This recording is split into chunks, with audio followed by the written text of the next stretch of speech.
साहित्य, संगीत, शिक्षा, सामाजिक समस्याओं के समाधान और आपके नए विचार, नई दृष्टि इवनिंग लाइव शो द्वारा हर रोज 5 से 6 DD1 पर। Welcome back. आप देख रहे हैं इवनिंग लाइव शो। अब चलिए सीधे करते हैं खास मुलाकात। हमारे साथ है बहुत ही स्पेशल गेस्ट शांभवी शुक्ला।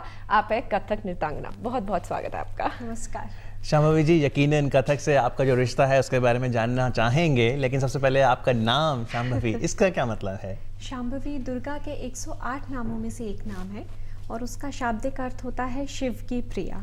बिल्कुल, बहुत ही खूबसूरत, बहुत ही प्यारा नाम है। तो अगर आपके कथक से रिश्ते की बात की जाए, बहुत पुराना रिश्ता है, कैसे आप बयां करती हैं अपने रिश्ते को कथक के साथ? ये अभिन्न रिश्ता है जिससे असल में ये मेरे होने से जुड़ा है। शांभवी और कथक मैं सोच नहीं सकती कि ये दो अलग अलग चीज़ें हैं, क्योंकि जब से ही मैंने होश संभाला मैं नृत्य कर रही हूँ और बाद में वो नृत्य जो है कथक के मैंने चुना। लेकिन मम्मी भरतनाट्यम करती थी, तो बेटी जो हैं शांभवी, उन्हें भरतनाट्यम नहीं कथक पसंद आया? शुरू में तो चूज़ करने का सवाल नहीं होता, क्योंकि मैंने कथक ही शुरू से देखा और सीखा, और जैसे जैसे जितना ज़्यादा उसमें सीखती गई, उसमें गहरा उतरते गई, उतना ज़्यादा कथक से प्रेम होता गया। और फिर जब बाकी डांस फॉर्म्स देखे तब लगा कि नहीं, कथक है जो सबसे ज़्यादा जिससे मैं प्यार करती हूँ। तो क्या शुरुआत में कुछ मुश्किलें आई सीखने में? जब नया नया था, एक्साइटमेंट तो बहुत होती है, लेकिन क्या कुछ मुश्किलें आई? नहीं, मुश्किलें बिल्कुल नहीं आई, क्योंकि वो आप कह सकते हैं कि जिस चीज़ से बहुत ज़्यादा प्यार होता है, बहुत ज़्यादा आकर्षण होता है, तो उस दौरान अगर आपको मुश्किलें भी आ रही हों तो वो आपको मुश्किलें लगती नहीं, क्योंकि वो तो चीज़ आपको वो तो हासिल करना ही है। जब आप ठान लेते हैं एक बार कि नहीं ये चीज़ करना है, तो फिर वो करना ही। तो कौन सी उम्र में ठाना आपने? ये बचपन से ही मन में था कि कथक नृत्य करना ही है, पर ये डिसाइड किया कि नहीं, कथक नृत्यांगना बनना है और उच्च स्तर पर जाना है क्लास 10th में। क्लास 10th में। तो अगर परफॉर्मेंसेस की बात की जाए, जब परफॉर्मेंसेस होती है, सब ऑडियंस, लाइव ऑडियंस होते हैं, वो कैसा एक्सपीरियंस रहता है आपका? बहुत ही अलग एक्सपीरियंस रहता है, क्योंकि हर एक मंच जो है आपको एक अलग सीख देता है, एक अलग एक्सपीरियंस देता है।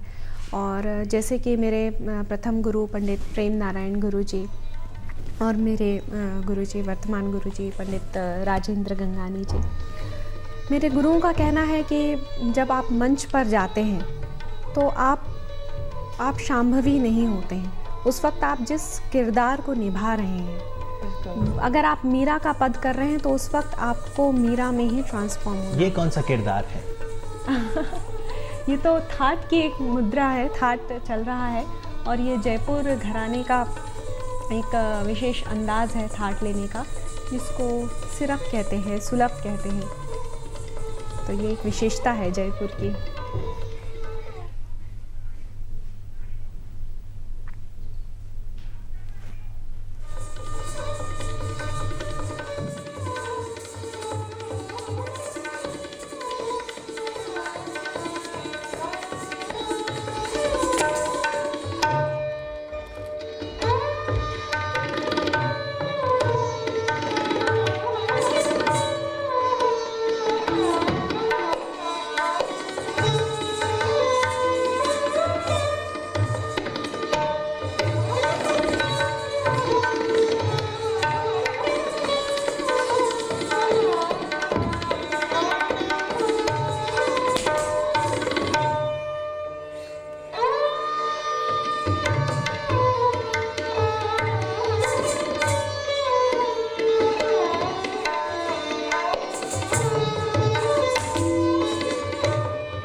बहुत ही अद्भुत लगता है। संगीत के ऊपर किस तरीके से बयां करते हैं, कहानी होती है, एक्सप्रेशंस होते हैं, आँखों का, चेहरे का। तो अगर बात की जाए, आपके पहला प्यार तो हुआ कथक, इसके अलावा और क्या क्या शौक है? बस कथक का ही शौक़ है। एक बार जब मैं कथक में एंटर हो चुकी हूँ, इसके अलावा कुछ और दूसरी चीज़ सोचने का या करने का मौका ही नहीं रहता है, क्योंकि आप अपना 100% उस विधा में दे रहे होते हैं। और ये एक तपस्या की तरह है, एक साधना है। तो इसलिए आप अपने मन आत्मा से, शरीर मन आत्मा हर तरह से आप जो है उसमें लगे जी। और वो रहते हो। परफॉर्मेंस में दिख भी रहा था जो आपने दिखाई अभी, जयपुर की विशेषता जो थाट का जो आप कह रहे हैं मुद्रा थी। तो ये जो मुद्राएं करना है और नृत्य में तो ये अभिन्न अंग है, तो किस तरह, कितनी बहुत मेहनत करनी पड़ती है, कैसे सीखा, मुद्राएं कैसे कैसे कर लेते हैं मुद्राएं? बेशक मेहनत तो बहुत ही करना होता है, और एक शारीरिक अभ्यास के अलावा आपका एक मानसिक अभ्यास भी होता है कि कई बार ऐसा होता है कि आप शारीरिक अभ्यास कई कारणों से नहीं भी कर पाते। तो जितना आप अपने विधा के बारे में सोच रहे होते हैं जिस वक्त, अगर आप उसको अभ्यास नहीं भी कर पा रहे हैं, तो आपका जो सोच चल रहा है आपके अंतर मन में, वो आपके नृत्य में या गायन वादन में किसी में भी साफ दिखता है। तो आप सीखती हैं, क्या आप सिखाती भी हैं कथक जी, आगे मैं बच्चों को? सिखाती भी हूँ। मेरे कई शिष्य कर रहे हैं, अभी शिष्य शिष्याएँ कर रहे हैं। कैसे पहचानती हैं कि नहीं इसमें टैलेंट है? वो तो एक उसके लिए एक समय भी होता है। एक तो होता है नैसर्गिक प्रतिभा, जो कि बहुत सारे लोगों में हो सकती है, लेकिन प्रतिभा के साथ ज़रूरी है डेडिकेशन और लंबे समय तक उस विधा में अपने आप को रहना, दृढ़ संकल्प किसी भी चीज़ के लिए। तो वो तो समय मांगता है और समय ही बता पाता है कई चीज़ें। तो जब खुद को परफॉर्म होने के बाद अपनी वीडियो देखते हो, उसमें ज़्यादा खुशी होती है या अपने शिष्यों को परफॉर्म करके ज़्यादा सेटिस्फैक्शन मिलती है? ये तो बताना बड़ा मुश्किल है, क्योंकि जब भी मैं अपने वीडियोस देखती हूँ तो हमेशा तो उसमें गलतियाँ और खामियां ही नज़र आती रहती हैं। क्या गलतियाँ शांभवी शुक्ला के कथक नृत्य में? क्या गलतियाँ, क्या खामियां हैं? वो तो हमेशा आप अपना सोचते हैं कि 100% देने की कोशिश कर रहे हो। इसमें क्या खामियां बताइए? क्या बेहतर हो सकता था? परफेक्ट है। Silence means perfection. नहीं, परफेक्शन नहीं। ये तो जैसे गालिब से पूछा गया था जी कि आपकी बेस्ट रचना कौन सी है, तो वो थे जो उन्होंने जवाब दिया कि वो तो अभी बनी नहीं। तो कलाकार का हृदय इसी प्रकार का होता है। चलिए, वो बेस्ट परफॉर्मेंस अभी आपसे गुजारिश कर लेते हैं। कथा, अगर हम करें कथक की बात करें तो ये कथा से आया है, स्टोरी टेलिंग से, और इसमें भाव और ये मुद्राएं बहुत इंपॉर्टेंट हो जाती हैं। तो कुछ हमारे दर्शकों के लिए खास आप करके दिखाना चाहें, कुछ खास स्टोरी बताना चाहें मुद्राओं से? स्टोरी तो नहीं, मैं कथक के बारे में ये आपसे ज़रूर शेयर करना चाहूँगी और हमारे दर्शकों से, कि कथा कहे सो कथक कहावे, कथयति या सह कथका, ये तो कहा ही जाता है। इसके साथ ही कालांतर में कथक नृत्य ने अपने आप को इतना उन्नत किया है, इतना डेवलप किया है कि कथा अकेले जो हमारी चली आ रही हैं रामायण की, महाभारत कालीन, उनके अलावा जो बोल हैं जिनको हम निर्गीत या बहिर्गीत कह सकते हैं, जिनका शाब्दिक अर्थ नहीं होता, वो पखावज के बोल, तबले के बोल, ये सारा बहुत उन्नत हुआ है कथक में। बिल्कुल डेवलपमेंट में। लेकिन कुछ मुद्राओं के थ्रू कुछ हमें बयां करके हमारे दर्शकों को हमें दिखाएं। लाइव हमारे साथ शांभवी है, तो कुछ लाइव परफॉर्मेंस होनी चाहिए। जिसे मीरा का भाव, वैसे तो ऐसे करना बड़ा मुश्किल होता है बिना किसी साहित्य के, बिना उसके, लेकिन बस एक मीरा का एक झलक दिखाने की कोशिश कर रही हूँ कि मीरा कृष्ण को देखना चाह रही हैं, वो प्रयास।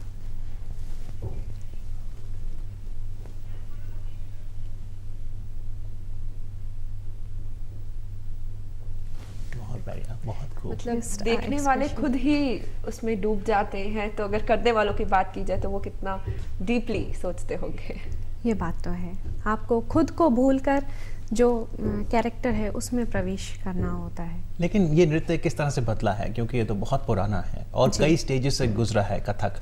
तो अब जैसे आज के दौर की बात करें, 21वीं सदी, क्या लगता है कि कथक नृत्य किस तरह से बदला है, किस तरह से इवॉल्व हुआ है, और एक डांसर किस तरह से अडेप्ट करता है उस चेंज के साथ?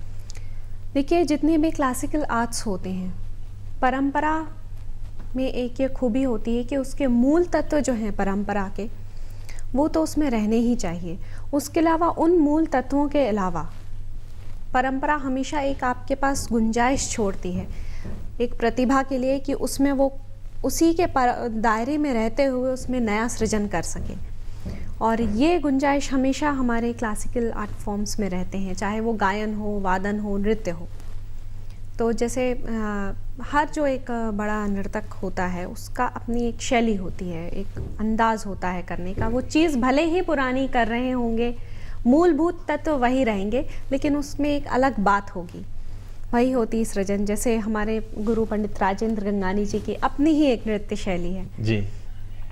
तो ऐसा इस विधा में और आपके छोटे भाई की अगर बात करें, उन्होंने हालांकि नृत्य को तो नहीं अपनाया, लेकिन वह म्यूजिकल इंस्ट्रूमेंट से जुड़े हैं, तबला से जुड़े हैं। मेरा छोटा भाई सिद्धार्थ शंकर शुक्ला, वो मैहर घराने के पंडित संजय गुहाजी से तालीम ले रहे हैं और वो सितार बजाते हैं, सिद्धार्थ जी। और आज बहुत ही खूबसूरती से फिर से आपका परफेक्शन वाला performance, कुछ इसके बारे में बताएं। सामने आपको पता था कितने लोग बैठे हैं ऑडियंस में जब आप ये परफॉर्म कर रही थी? हाँ, क्योंकि थोड़ा ऑडियंस में लाइट था तो अंदाज़ा था। तो अभी भी स्टेज पर जाने से पहले नर्वसनेस होती है? नहीं। लेकिन ये पिरुएट्स या इस तरह से, जिस तरह से पिरुएट्स करना जी, और बैलेंस बना के करना, और घुंघरू, इतने भारी घुंघरू आपने बांधे होते हैं। घुंघरुओं का तो एक बचपन से ही किसी भी शिष्य या छात्र को बचपन से ही अभ्यास कराया जाता है कि पहले कम घुंघरू लेकर फिर ज़्यादा घुंघरू लेकर, इस तरह से अभ्यास कराया जाता है। कॉस्ट्यूम्स हैवी रहते हैं। हाँ, कॉस्ट्यूम का वेट होता है, घुंघरुओं का तो साथ वेट साथ होता आप है। गा रही हैं क्या इस परफॉर्मेंस में? ताल पहंत होता है, कथक में एक बहुत ही इम्पोर्टेंट अंग होता है पहंत का। जो आप जो भी बोल कर रहे होते हैं वो आप पहले बोल कर पढ़कर बताते हैं, तो ये वही है। तो इसकी ट्रांसलेशन भी करते हैं या केवल बोल पढ़ के उसको नहीं, प्रेजेंट करते जो प्रेजेंट करना है, जो भी बोल करना है, उसको पहले पढ़कर बताएं। और आपको लगता है कि इस नृत्य में पिछले कुछ समय की अगर बात करें तो जो नृत्य नाटिका का कॉन्सेप्ट आया है, खासतौर में कथक में, कि अगर आप माखन चोर को दिखा रहे हैं कथक के माध्यम से, ये ज़्यादा चला है, कोरियोग्राफी ज़्यादा चली है, डांस कोरियोग्राफी? हाँ, प्रचलन तो हुआ है, पर जो कोरियोग्राफीज़ हैं वो अपनी जगह हैं और जो एकल नृत्य है वो एक अलग विधा है, दोनों में काफ़ी फ़र्क है।